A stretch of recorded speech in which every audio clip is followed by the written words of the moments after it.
Hello, everybody. All right, we got some people trickling in here.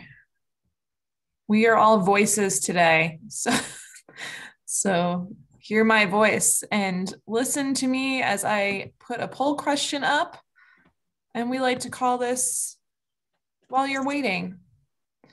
We would love to know what prompted you to join this webinar today. Did you come here for education? Did you come here for project research? You don't even know where you are, which is a bigger question that we'll have to figure out. And then maybe you're a prevalent customer, which is great. Welcome back. So I'm going to leave that going, and then I'm going to do some intros here while you guys answer that question. Hello, everybody. Again, thank you guys so much for joining us today for our webinar, Bridge the Gap Between Third-Party Risk and Procurement, presented by Bryan Littlefair, the CEO of Cambridge Cyber Advisors, and with a special guest at the end of the session, our very own VP of Product Marketing, Mr. Scott Lang.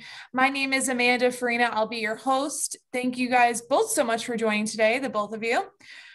Today's session will be recorded and should be in your inbox tomorrow morning, if not earlier. I am hoping to see a lot of procurement people in here, so please utilize the chat and the Q&A to make this session worth your time and most valuable for you guys.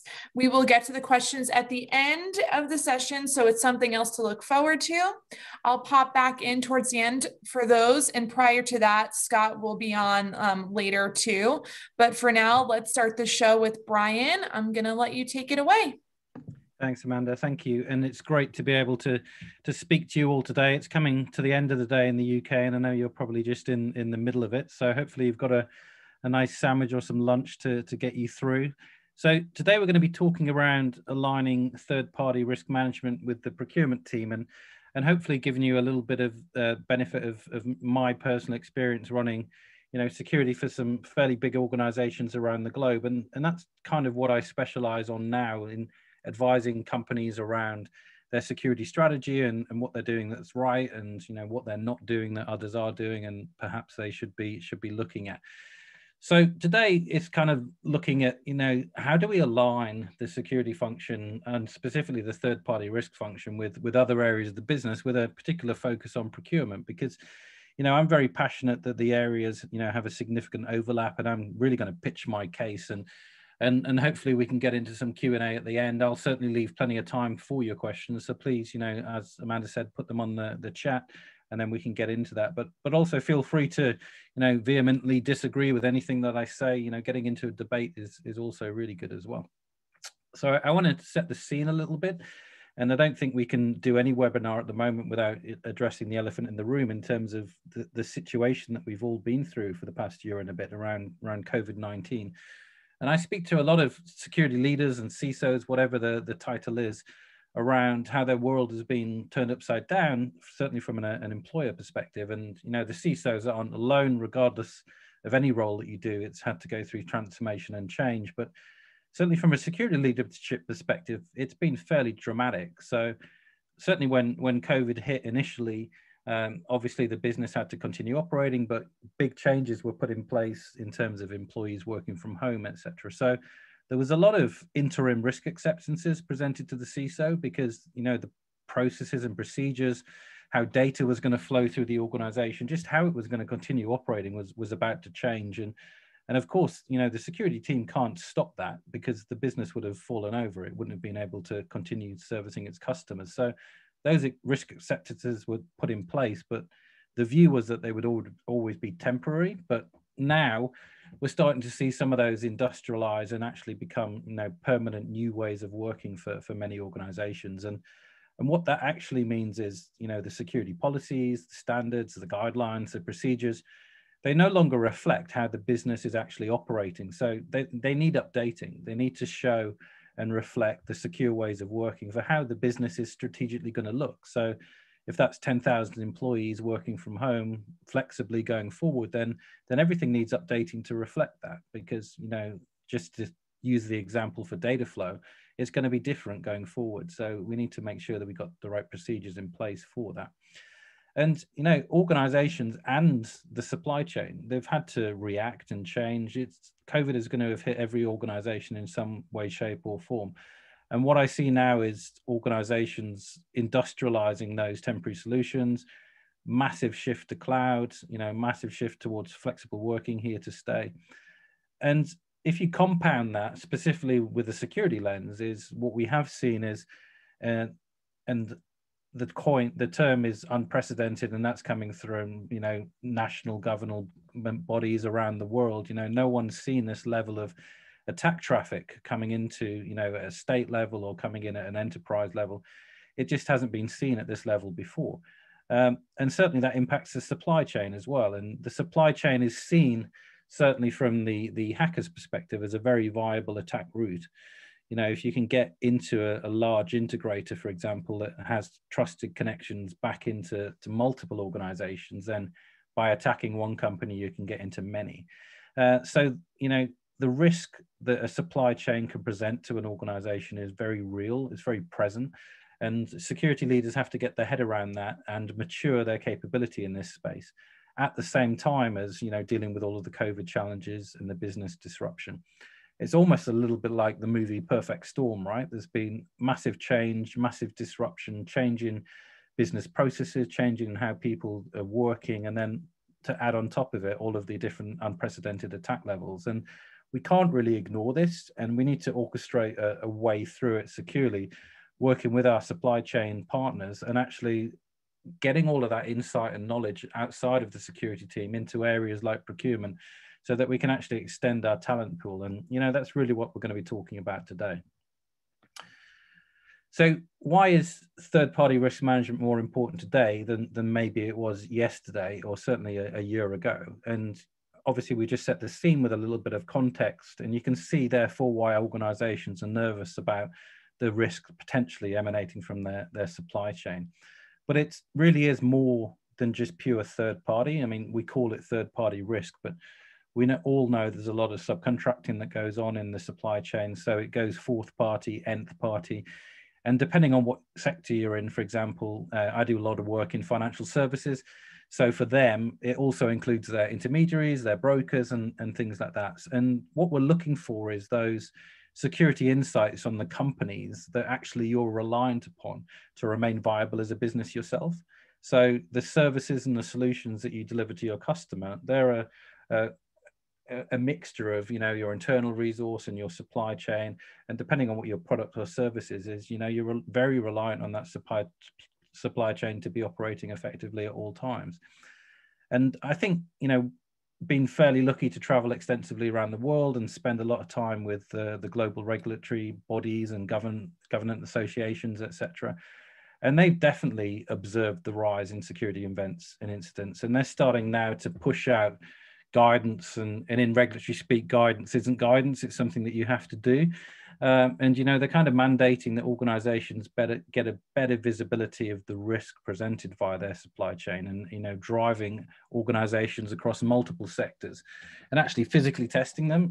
We have processes in the UK called CBEST, which stress test our capability to defend against attacks, and including attacks from the supply chain. And I know that obviously regulatory bodies around the world are focusing on that as well, because we need to all test our capabilities and check that if something does happen, then we're able to protect against it.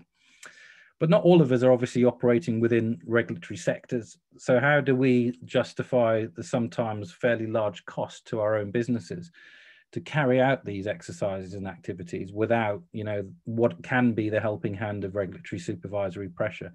So most of us will have some form of, compliance or regulatory compliance requirements, whether it's HIPAA, PCI, etc., to actually focus on ensuring that the data that you manage from your customers is actually adequately protected within your supply base as well. So that's always a great help.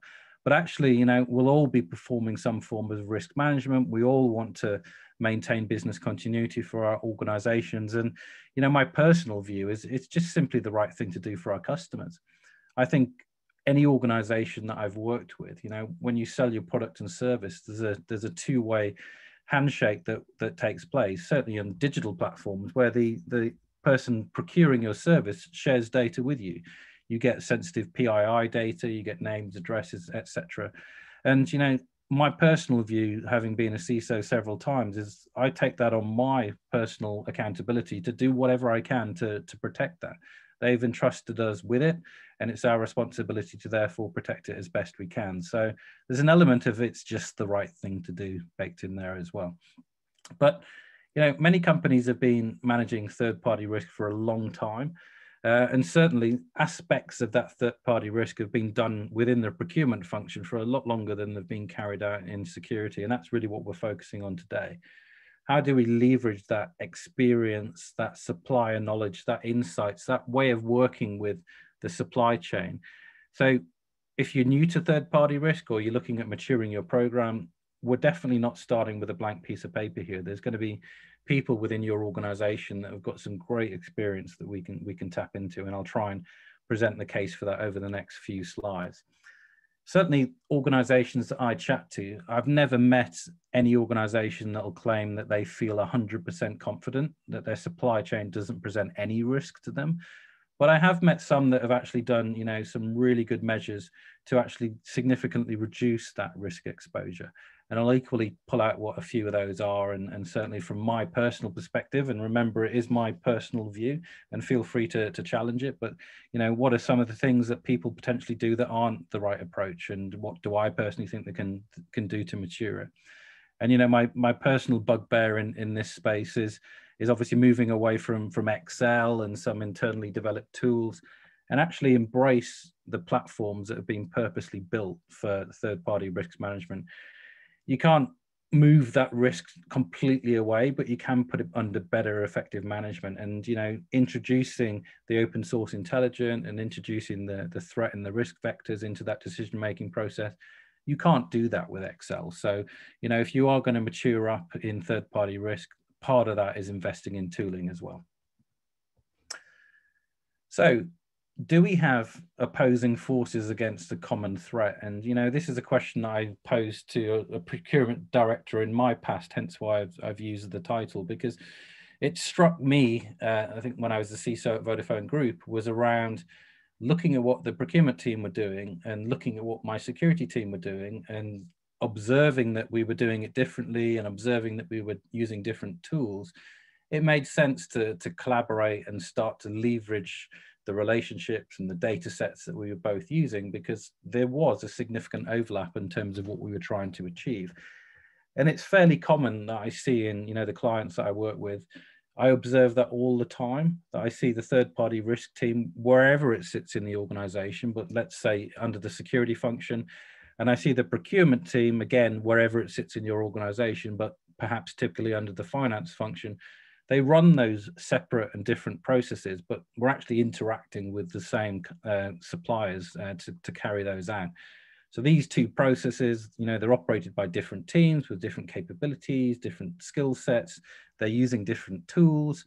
And what ultimately happens is they deliver a different risk lens on the same supplier, back up their various different management chains and into the business. And I don't think we can accept that today. I think that we have to harmonize that view, because we'll get onto it later on, but the business is looking to, the security teams and the procurement teams to be that guiding light, to help give them that view of who they can and can't work with and the rationale why.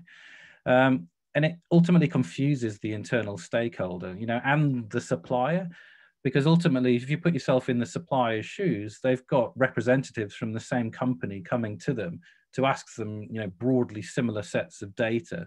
And the client and the supplier are just ultimately saying, you've just asked us this from your procurement team, or you've just asked us this from the security team. And we're all under budget challenges and resource challenges. I've never spoken to a CISO in my life that says, I have enough budget, I have enough resource. It's a constant challenge because of the scale of the activity that they've got to manage. So why aren't we optimizing our capabilities in this space and tapping into the broader resource that, share a common interest in achieving the objectives around managing third-party risk? So it's that driving towards aligning these common objectives and actually getting aligned. And, I'm calling out procurement, but there's definitely others within your organization that have an interest in driving this forward as well. The more mature, if you can call it, organizations that I see have ultimately embraced the objective of they want to have effective risk management. They've already identified that there's more than one team. There's definitely procurement, but there's going to be others that can contribute to that holistic supplier view. It's not just the job of the security team. And in fact, if it's just the security team doing it, you won't be able to get that holistic risk view. You need to tap into that broader organization as well. So today, obviously, I'm advocating that we align with the procurement team, and I'll get onto a little bit about how we do that in a little while, and identifying those common and shared objectives that really provide that single risk view per supplier for the internal consumption, because that's ultimately what we're doing it for. And that really makes those internal decisions a lot easier, that we're using a common data set. Everyone agrees whether, regardless if it's a KPI or a KRI, et cetera, that it's the common view. You can't guide a business from two influential teams like procurement and security and present two different data sets. But actually, I see that all the time. And if you were to kind of sit back and reflect into your various different organizations, how could the data be the same if, the situation I described is true, where it's two different teams, two different processes, two different data sets, and no communication? So ultimately, we end up in that situation where we're not aligned on the view of the risk from our supply chain. So how can we address it properly? So how does procurement become your new best friend? And I'm just going to let this build and I'll explain through it. So again, if we look at some of the primary objectives of this procurement function, what are they tasked to do? And this comes a little bit from my experience, and it kind of does have the lens of a large global multinational, not your smaller SME. But, these are some of the things that the procurement function, so not the security function, the procurement function, are tasked and objectivized to do. But hopefully you'll see as we run through them, how it does align quite well with the security and, certainly the third-party risk management functions that we're driving forward. And the first is pace. So procurement want to go fast. I mean, obviously the business has to go through several cycles of change, and we're all experiencing that that's only going to accelerate. The comfortable, slow, easy to plan world of waterfall is, long gone. And now we're accelerating at pace and delivering new products and services, forging new strategic relationships, trying to get that competitive advantage. So the procurement team can't afford to stifle that business agility. They can't work with long drawn out security processes. And honestly, I know, because I've ran one, that the third party risk management process can be a real juggernaut of a process. It can be incredibly slow to find information on risks and that suppliers present, especially if they're new to your business and you're starting from a blank sheet of paper and you don't know what they do and you don't know where they're located, you don't know who owns the company, if there's any geopolitical risk. And really, if you're working in that Excel way of working and you're quite low from a maturity perspective, that's literally all you've got. And you've got to start populating those cells yourselves, creating the questionnaires and then pushing that information out. But there is a completely other different world at the most mature organizations that have invested in the modern tooling experience, that just by putting in, the vendor name, that open source intelligence, that threat data starts to feed through. So actually you can start to give near real time insights on a completely new supplier without having to go to Google. You're not slowing down the pace of the organization. And of course, deeper dives are going to be required. I'm not advocating that you don't go down to the depths, that you don't carry out the individual audits on tier one suppliers. They're always going to be there, but actually you can continue the business's momentum by getting enough information before doing your deep dives on whether this looks good or whether we think we're heading into a bit of a challenge there. So those rapid perspectives can be gleaned very quickly when you're using the right tools. And a big priority of the procurement function is financial governance. What they want to do is they want to centralize as much of the spend that they can coming through their books. So they want to manage all of that. And they want to divide that up into what I call as few domain vendors as possible. So I classify a domain as something like CRM or online, buckets of capability where there might be, one or two strategic vendors in play. And what they're trying to do is increase their influence, their leverage, and ultimately their importance with a few as vendors as possible. They don't want to be a small fish in a big pond. They want to be a big fish in a small pond. They want to be significant to that supplier, so they're important and they get the right service coming back. And sadly, in the world that we operate, that is driven by money, and how important you are to that supplier is how much money you're actually putting their way. So that's how you get ranked on that perspective.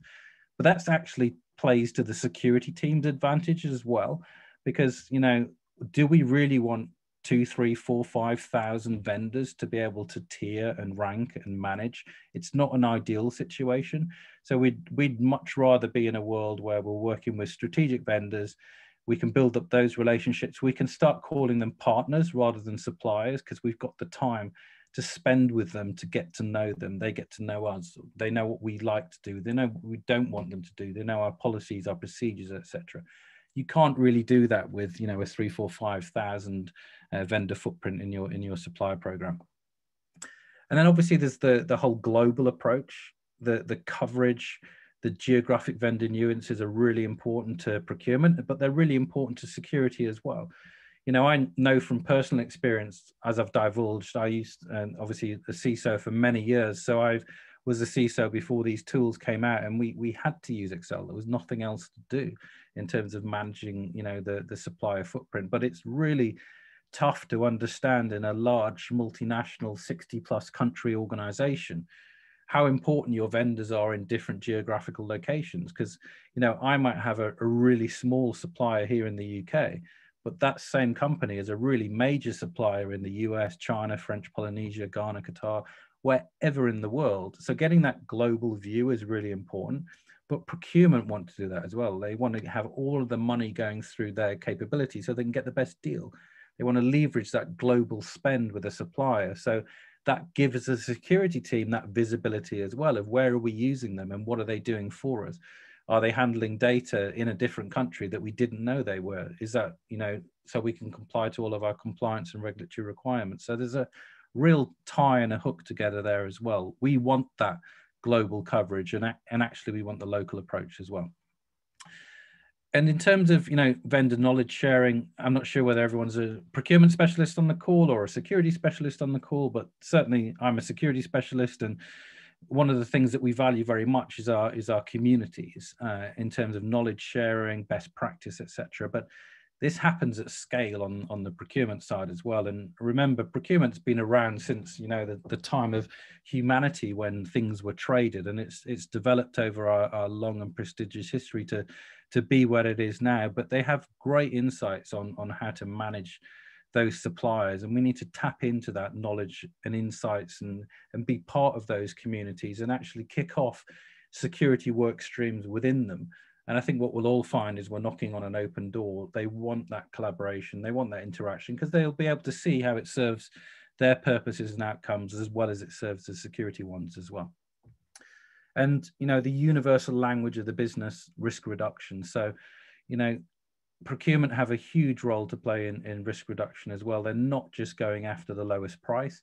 You know, buy cheap, pay twice. I always say risk plays a key role in them achieving their objectives, but it allows us to align on achieving our objectives at the same time, because we want to be able to work with a supplier footprint that we know, and we want to be able to present that clear and aligned view from risk across security and procurement back into the enterprise risk channels. Because if you put yourself in the view of the enterprise risk team and you've got a single supplier coming in with 2 different risk lenses from security and procurement, again, that just doesn't work, because you can't make up the decision of is it a risk, isn't a risk when it gets up to board level. And we'll kind of cover that off a bit later on as well. And then looking at quality. So procurement runs a really tight ship, and many of you on the call have probably tried to onboard a new vendor that you've wanted to work with, or bring in a new service into your organization. There are a lot of hoops to run through, and that's really because there's a lot of regulation, there's anti-money laundering, etc. There's a lot of requirements in the procurement team that they have to satisfy. So they're very used to checking, they're very used to validating, they're very used to making things done correctly. And that's ultimately what we're going to do from a security perspective. That's what we're trying to ascertain as well. So again, there's a really good interconnection and linking together there. And they can really help us by putting in place, you know, our mandatory security checks as part of the onboarding process, because What we don't want to do is actually start to pay vendors money before they've gone through our risk acceptance process. We want to make sure that they're the right people to be working with before any money changes hands between anyone, right? So it's embedding the security to be a part of that process, not, as I sadly see all too often, is the procurement process runs, and then obviously there's some security checks that you have to go through at the end. That's the wrong language. You know, security is an integrated part of the process because we take security seriously. I think that's what we're looking to achieve. So again, these are just my views and perspectives, and feel free to disagree and challenge, but 3 common mistakes that I see organizations doing that I think are a little bit of a mistake. And, you know, I've got a slide on each of these to go into a little bit more detail, but all too often in security teams, I see the security silo. I see the ivory tower. I see the security teams completely inaccessible from the rest of the business because they're hidden behind speed gates. And, you know, the only way you can interact with them is via launching a ServiceNow ticket or sending them an email into their email queue. And, you know, again, my personal view, this isn't the way to create a security culture, you know, and if you do operate in that way, you won't have an effective third-party risk management program. And I'll get onto that on the next slide because of the behavior that it drives. And then there's the view of, you know, not invented here approach. And, you know, I've led security teams around the world. So, you know, I recognize this very well. If security didn't think of it, it's not relevant to be part of our security processes. And that's not true also. You know, tapping into and leveraging that broader talent that exists and the expertise that's there in our organizations, and, you know, not just within our organizations, but externally as well. And again, I'll go into that in a little bit as well. And then using security reasons for keeping other relevant stakeholders off our security tools. You know, I see this all the time. You know, we can't give that team access to this security platform because there's security sensitive information in there. Well, that may be true, but fine grain access, data classification, data segmentation, data obfuscation, they've been around for a very long time. And security teams need to get comfortable that there's more significant benefits to sharing knowledge and sharing information than obfuscating it from the rest of the business. And again, we'll get into that in a little bit. So breaking down the silo, if you attend security conferences, this terminology is put around all the time. The old world of security, as I like to call it, where, you know, the security team was hidden away because of it was perceived, you know, the information they were accessing, the data that they were seeing was too sensitive to be mingled in with the rest of the organization. And yes, that may be true in terms of the data is sensitive, but actually that doesn't mean that they can't be mingled in with the rest of the organization. There's technology, processes, and tools that can be put in place to better affect that. And obviously integrating your team with the broader business makes a lot of sense. And I think the power of an effective third-party risk program is knowledge dissemination. It really is. And knowledge dissemination to the best appropriate stakeholders. It's like any other security tool that I would have in my armory, right? The lights may be flashing and the bells might have been going off, but if there's no one there to actually drive an action, then there's going to be problems in the business. It needs context, it needs quantifying, and it needs driving into the right areas of the business. So I'm actually a huge advocate of embedding security within the business. And if that means physically situating them in different teams, then so be it. And the third-party program is a great exemplar process to actually achieve this. So when you are working with procurement and others, actually embed the team members that are working with that process day in, day out. Physically locate them there, or, you know, obviously we're getting comfortable with flexible working and working everywhere. So make them a virtual member of that team, but actually get them to, you know, own that integration and work as a joint collaborative team going forward. Aligning just on tool sets and approaches and having effective communications is absolutely the bare minimum. It's really agreeing a collaborative strategic direction and what are the tactical steps that we're going to take to actually make progress towards getting there. But all too often, again, I observe this different lens on the same supplier, and we can't do that going forward. So common process, if at all possible, common tooling, but we'll get onto why sometimes that isn't possible later on, but certainly a common data set and common security view from a supplier perspective across both areas. It has to be integrated, it has to be embedded. And that can be from a process and a people perspective. And then really tapping into that expertise that's around the business as well. So I often say to security leaders that security teams need to recognize that they are actually only a part of the broader puzzle piece around risk and governance. If there was a jigsaw on the table in front of you, you might own several of the pieces, but you don't own them all. And actually to get that true picture, it's around working collaboratively with the other areas that know where those other puzzle pieces fit.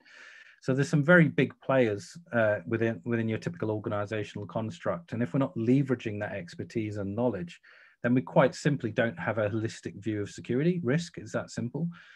The power of collaboration and knowledge sharing goes way beyond, just your internal collaboration tools. You can't say you're an effective collaborator just because you chat to someone on Slack. It is about formalizing those common approaches, getting those strategic directions clear, and then formalizing that into business processes. So it's not about individual relationships. Jack knows John very well, so it works seamlessly. Well, if Jack or John leave, then the entire process falls to bits. It needs industrializing into the actual DNA of the organization, the fabric of the process, so it's effective going forward.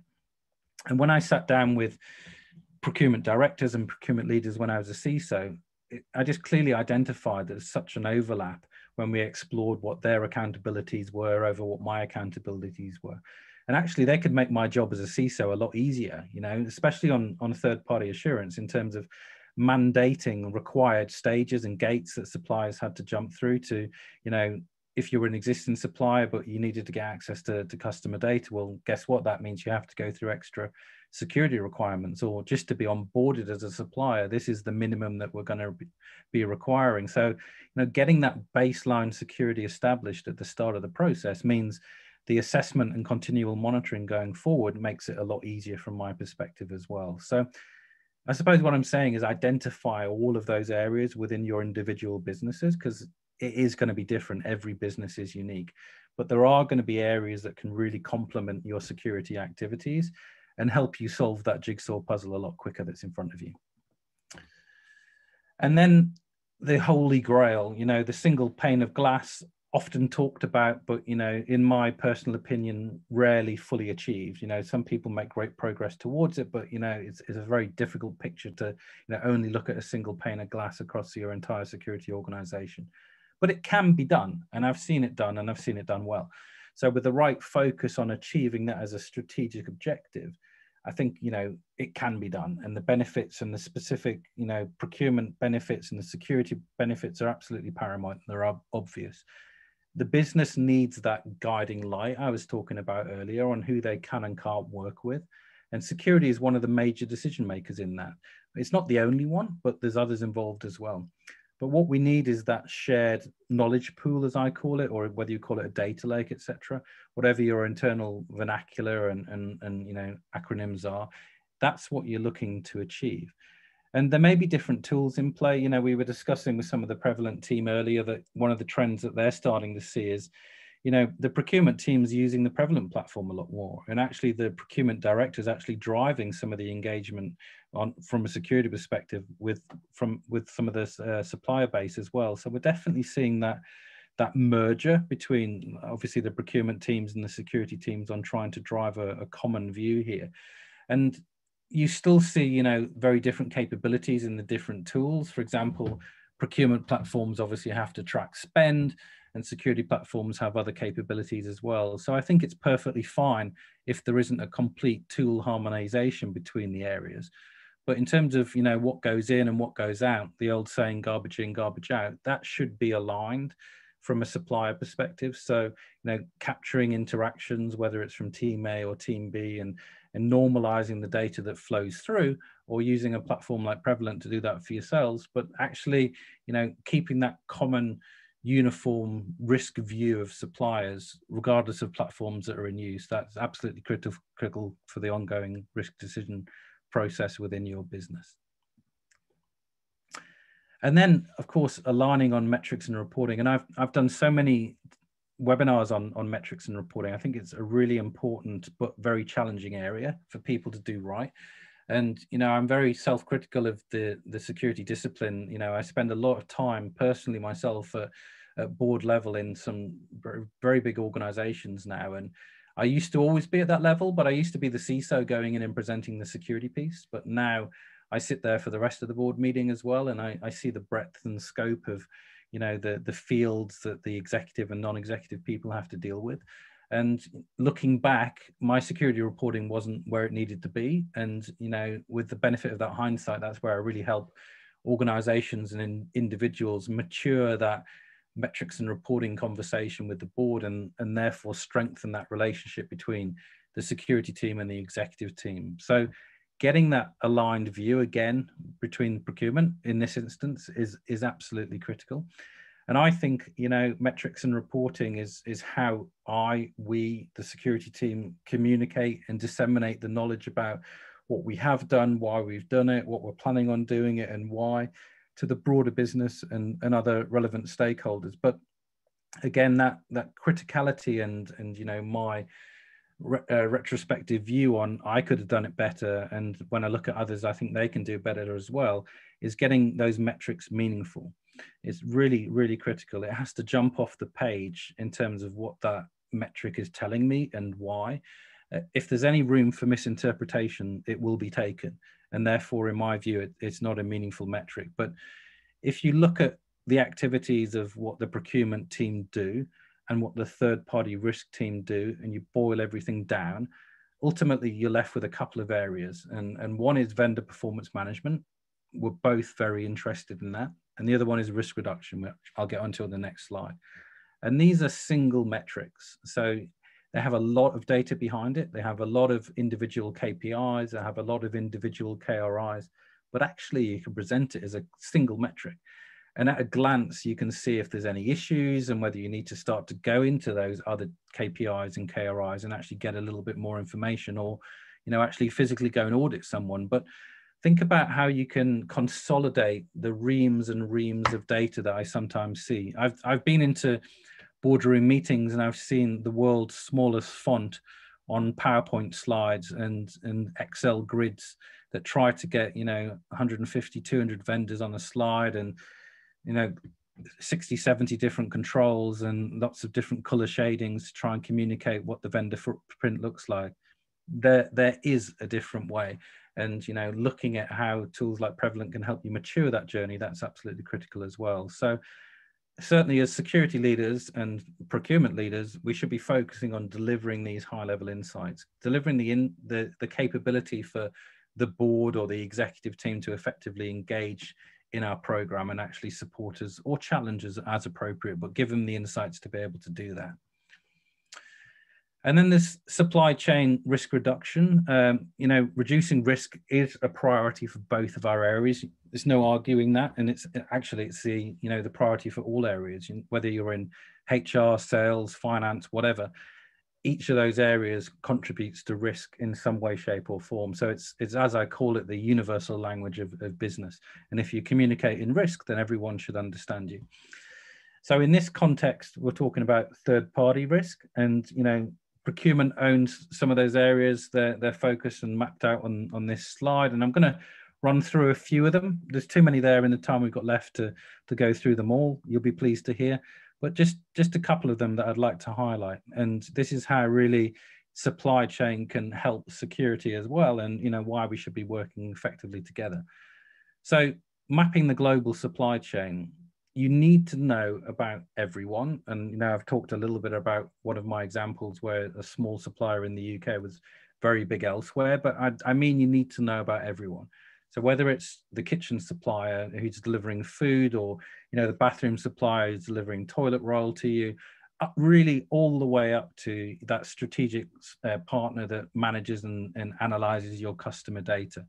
If you have a gap in your vendor footprint, if you have a gap in your supplier footprint or your partner footprint, whatever you call it, there's a gap in your risk protection because of the reason I explained at the very beginning, where the bad guys are using the supply chain as a potential jumping point onto your organization. And many kitchen suppliers have their own staff within your premises actually running the kitchen. They have their own terminals to order the food and order those capabilities. So many people are like, I'm not going to look at the kitchen supplier. You should absolutely look at the kitchen supplier, right? Because all of that needs factoring in. If they're on your network, if there's some form of relationship or some form of trust between a different supplier and yourself, you need to understand that, and it needs to be risk assessed.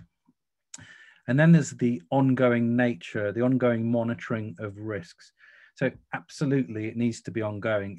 It needs to be near real time. It needs to have that open source intelligence coming in. It needs to have that threat data. So if something happens to one of your suppliers, you know about it first. You're not picking it up off Fox or CNN. You know about it first so that you can actually advise the business, not be caught on the back foot and actually saying, no, I hadn't heard about that. Let me go and look at it. It's a lot better to say, yep, we've heard about that. We've got this mitigation in place, rather than the blank stare and panic and having to go and check out what's actually going on. So you can't do that with Excel. You can't do that with single point in time annual questionnaires going out to suppliers. You need the investment and the tools to bring it near real time. And you need to be able to react to global events, obviously very dependent on the nature of your business, but organizations were very disrupted by the Suez Canal. I ordered something just for my garden, a heating system. It took months to come because of the Suez Canal issue. And, you know, the supply chains were massively disrupted because of that. And, you know, if you're a just-in-time car manufacturer, that could have been catastrophic to your business. And guess who they would have looked at to be able to mitigate that challenge? That would have been supply chain assurance, supply chain risk, and procurement. And they would have expected those plans to have been in place in advance, not when the incident was occurring. There's others that spring to mind. The Intel and ARM, all of the chip manufacturers were having a challenge getting some of the core components and heavy metals that went into their microchips. And that obviously had a knock-on effect into most organizations, because there was server shortages and things like that, because there was no microchips to go into them. And then, of course, we have to look at COVID, you know, depending on the different geographies that you fit in. India is having a really bad time of it from a COVID perspective at the moment, but they're the world's insourcers or our outsourcers. You know, many people have built captives and organizations out there of, you know, 5, 6, 7, 10,000 FTE staff that run not just call centers, but actually run data centers or run services, etc. So how is that risk going to be mitigated? These are all questions that fit on the team that manages third-party risk. It's not just about assessing how they do their malware and assessing how they do their patching. These questions are very relevant as part of that program as well. So the focus has to be on forming those strategic relationships with suppliers. And again, that's why it's important to standardize down your spend and your relationship with as few suppliers as possible, because even though I've said it throughout, you want to move from calling them suppliers into calling them partners that have common goals, common objectives. You understand each other on both sides of the table very, very well. And obviously you're going to form those strategic relationships going forward. So this is my last slide, just to kind of bring home some of the, you know, points that I've talked about today, and then we'll hand over to Scott from Prevalent to kind of just give you a view of the Prevalent platform and tool, and then hopefully we've got some time for some Q&A. But fundamentally, what I'm advocating is, obviously, in summary, you want to be an effective team. You want the same goals and objectives and processes running between, and I'm talking between procurement and security here.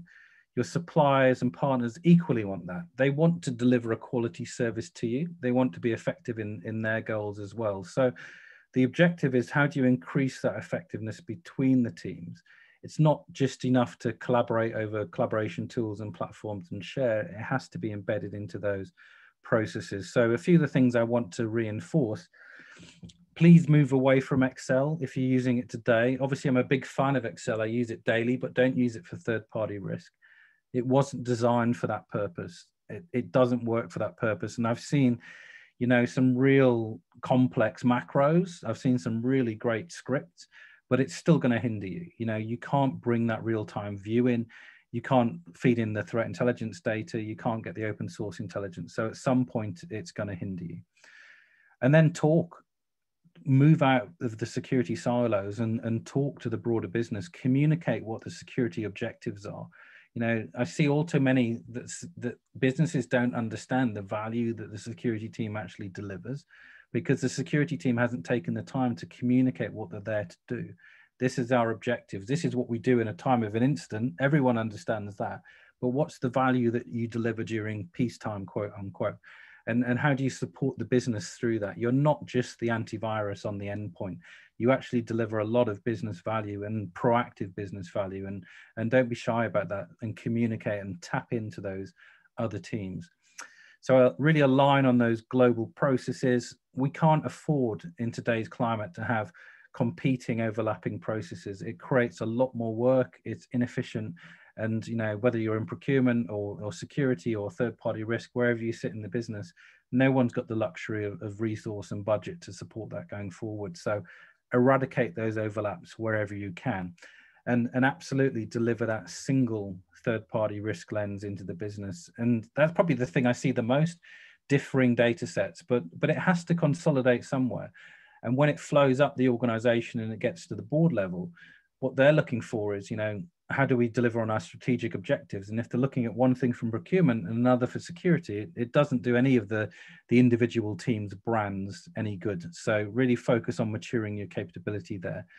And then finally, you know, innovate, be creative, fail, but fail fast. You know, that agility from a security perspective is really powerful. The businesses are going to be a lot more agile going forward. COVID has driven that. You know, you can't be static and stagnant anymore. You have to be open to change and be able to transform your security function at the same rate as the business changes, or you will be left behind as from a security team perspective. And, you know, as a security leadership, that's certainly not something that you want to do for the benefit of your team. So thank you for listening. Hopefully there's some questions in the chat when we get to it. So I will hand over to Scott, who'll just give you a little bit more information on the Prevalent platform. Scott, over to you.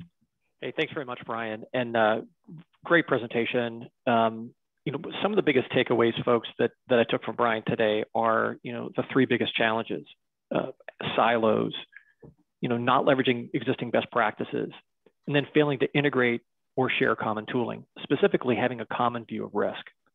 That is precisely what Prevalent is built to help you achieve, to help you unite your IT security, risk management, and procurement teams with a common set of data, common reports, and common risk intelligence.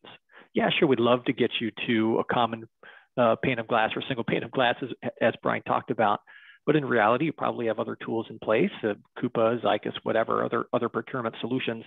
And that has data too that needs to be incorporated into a third-party risk management platform. And we can help enable that with some pre-built integrations.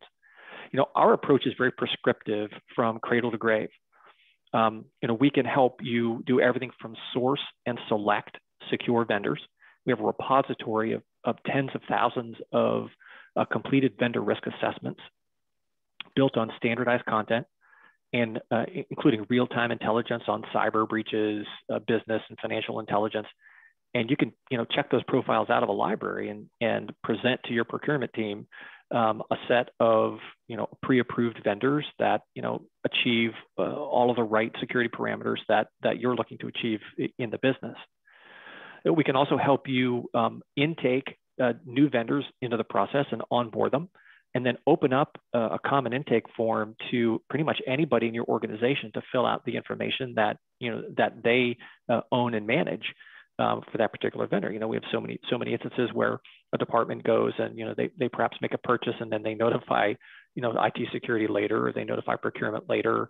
And, you know, now you've got to perform some forensic exercise here to pull all this data together into the third-party risk solution. And we can help you do that by extending the ability for folks to contribute to that that common vendor profile, you know, with a very easy to use intake form. Third thing we can help you accomplish is a consistent inherent risk score for all vendors, all partners, all suppliers that you're working with. That way, you know, everyone's speaking the lingua franca with regard to risk and can make good risk-based decisions on who they want to assess, put them in certain tiers based on their deliverables, their criticality to the business, and then make good assessment decisions based on that baseline data. And then next is assessing and remediating. We've got a library of 75 plus pre-built questionnaire templates in our platform, everything from those that are based on ISO and NIST and the SIG and HISAC, and, you know, many other types of questionnaires, some that are cybersecurity related, some that are more related to like modern slavery or anti-money laundering or anti-bribery and corruption, so that you've got a holistic view of the risks that your partners are bringing to your organization, by assessing them on more than just cybersecurity risks, along with built-in remediation guidance that allows you to take very specific action or recommend action to those vendors, if they were to show some residual risk that's too high for you to consume. And then the fifth step is monitoring and validating. I realize a lot can happen in between your probably periodic vendor risk assessments or during your annual contract negotiations. So we provide a continuous cyber, business, and financial feed of intelligence into the platform so that you get constant updates and can take some action based on some things that you find with regard to sanctions, or someone appears on a PEP list, or you've got financial problems at a particular supplier. Somebody has a occupational safety and health violation. It would be good to kind of know that, consume it, and take action on it. And next is measuring SLAs and performance. It's not just about getting someone onboarded, getting them scored, assessing them, prescribing some remediations, monitoring on a regular basis. It's also measuring how that supplier or partner is performing against expectations. And we've got pre-built capabilities in the platform that allow you to compare vendors, measure against SLAs, identify where gaps or risks are involved, and then start recommending some remediations so that when it comes time for contract negotiations, you can be better informed. And then finally, it doesn't end there either. For every onboarding, there's probably going to be an offboarding at some point. So probably can help you prescribe a very straightforward offboarding process to terminate a relationship, ensure that supplier, vendor, or partner is taking all the right steps to destroy data, delete backups, make sure that folks in their organization no longer have access into your systems, and more, just to close the loop on that vendor relationship. And what you'll see here is that we definitely do close the vendor relationship lifecycle, from sourcing and selection of a vendor all the way to offboarding and termination. The next slide, please, Brian. And really, the benefits that we see across this entire vendor risk lifecycle apply to procurement, IT security, and vendor risk management teams. You can see a lot of those on the screen down toward the bottom there. But it's less cost and less risk when you select new vendors. You get faster onboarding, better visibility into risk profiles and inherent risk, better efficiencies when assessing vendors and prescribing remediations, closed loop visibility into risk, more time savings by kind of uniting all of these different types of assessments together, and then greater assurance that when you're winding down your relationship, you've got some very prescriptive steps that have been taken to minimize your risk surface once that relationship ends.